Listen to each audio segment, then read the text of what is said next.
दोस्तों, अगर आप बिटकॉइन या क्रिप्टो करेंसीज में इन्वेस्ट करने की सोच रहे हैं तो ये वीडियो आपके लिए ही है। इस वीडियो में मैं आपको बताऊंगा क्या रिस्क है अगर आप क्रिप्टो करेंसी में इन्वेस्ट करते हो। शुरू करने से पहले मैं एक डिस्क्लेमर देना चाहूँगा। चलो अब शुरू करते हैं। सबसे पहली रिस्क है कि एक बहुत ही नई टेक्नोलॉजी है, तो कुछ नहीं पता फ्यूचर में क्या होने वाला है। जैसे बिटकॉइन है जो सबसे पुरानी क्रिप्टो करेंसी है, वो सिर्फ 12 साल पुरानी है। इथीरियम सिर्फ 6 साल पुरानी है और ऐसे ही बाकी सारी क्रिप्टो करेंसीज भी 2 साल पुरानी, 4 साल पुरानी ऐसे ही हैं। तो इस इंडस्ट्री की कोई लंबी हिस्ट्री नहीं है, तो हमें नहीं पता कि ये चलेगी या नहीं चलेगी। और चेंजेस बहुत तेज़ी से हो रही हैं इस इंडस्ट्री में, तो हम ये नहीं बोल सकते कि कौन सी क्रिप्टो करेंसी सक्सेसफुल होगी या कौन सी नहीं होगी, या पूरा सेक्टर एज अ होल भी सक्सेसफुल होगा या नहीं। ये होगी पहली चीज़। दूसरी चीज़ है फिर 51% अटैक।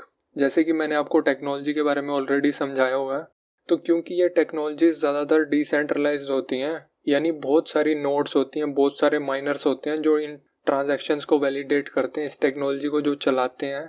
तो इस बात का रिस्क है कि वो लोग आपस में मिलके गलत काम कर सकते हैं। अगर 51% हैश पावर कंट्रोल कर ली कुछ लोगों ने, तो वो अपने हिसाब से ट्रांजैक्शंस लिख सकते हैं और उन्हें ब्लॉकचेन रीराइट कर सकते हैं। तो उसके बाद ये रिस्क है कि बिटकॉइन या कोई और क्रिप्टो करेंसी भी, इनकी खुद में कोई वैल्यू नहीं है। फिएट करेंसी में क्या होता है, दो तरह से वैल्यू होती है, या तो गोल्ड से बैकिंग होती है और दूसरा होता है कि गवर्नमेंट बैक करती है। गवर्नमेंट बोलती है कि मैं पीछे खड़ा हूँ, तो ये चीज़ यूज़ कर, कोई ना नहीं करेगा। बट बिटकॉइन के केस में या और भी जो क्रिप्टो करेंसीज हैं उनके केस में ऐसी कोई बैकिंग नहीं है। ना तो गोल्ड की बैकिंग है, ना कोई गवर्नमेंट की बैकिंग है, ना ही माइनर बोलते हैं कि मैं ये कर दूंगा। और इस टेक्नोलॉजी की जो वैल्यू है वो वही है जो लोगों को लगता है कि इसकी वैल्यू है। फिर उसके बाद आपको ये भी पता होगा कि सारी दुनिया की गवर्नमेंट्स अपनी खुद की करेंसीज बनाने की सोच रही हैं, जिसे बोलते हैं central bank digital currency. RBI भी उस पर काम कर रहा है। तो इसमें ये रिस्क है, सेंट्रल बैंक की डिजिटल करेंसी आने के बाद लोगों का खुद ही कॉन्फिडेंस हट जाए बाकी डिसेंट्रलाइज्ड करेंसीज से, क्योंकि उनकी कोई बैकिंग नहीं है। वो पैसा अगर आपका खो गया तो आप किसके पास जाओगे मांगने। लेकिन दूसरी ओर सेंट्रल बैंक की डिजिटल करेंसी में आरबीआई की बैकिंग है, गवर्नमेंट की बैकिंग है। आप बोलोगे उसे कि मेरा पैसा दे भाई। तो सेंट्रल बैंक की डिजिटल करेंसी आने के बाद इस बात का रिस्क है कि लोगों का कॉन्फिडेंस हट जाए डिसेंट्रलाइज्ड करेंसीज से, खुद से या गवर्नमेंट ज़बरदस्ती हटवा देगी।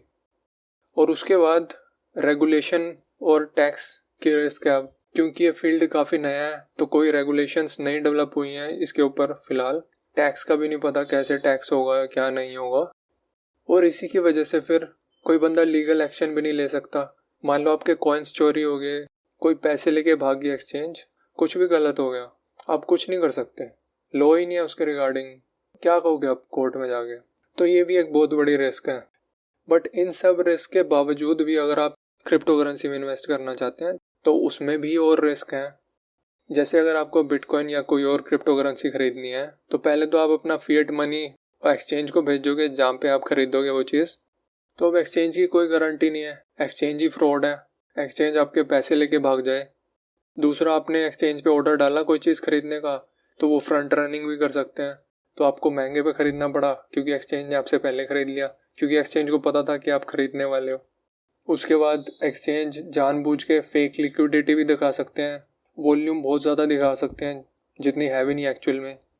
और एक्सचेंज पे जो आप चीज़ें खरीदते हैं वो एक्सचेंज के वॉलेट में होती है, आपके वॉलेट में नहीं होती।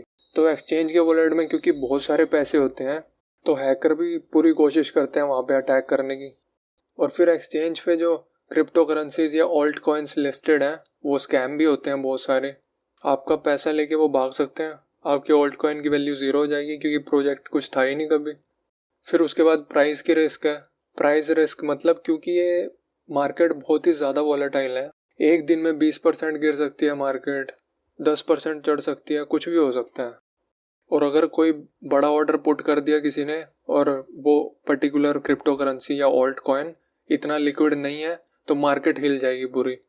जैसे मान लो मेरे पास 1 लाख कॉइन्स हैं और टोटल कॉइन सिर्फ 10 लाख हैं, तो यानी कि 10% इन्वेस्टमेंट मैंने की हुई है।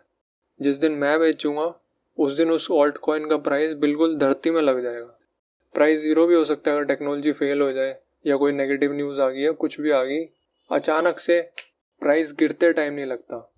चलो मान लेते हैं आपने खरीद ली, उसके बाद आप उसको वॉलेट में स्टोर करोगे, या तो एक्सचेंज के वॉलेट में स्टोर होंगे आपके कॉइन्स, या फिर आप अपने खुद के वॉलेट में रखोगे।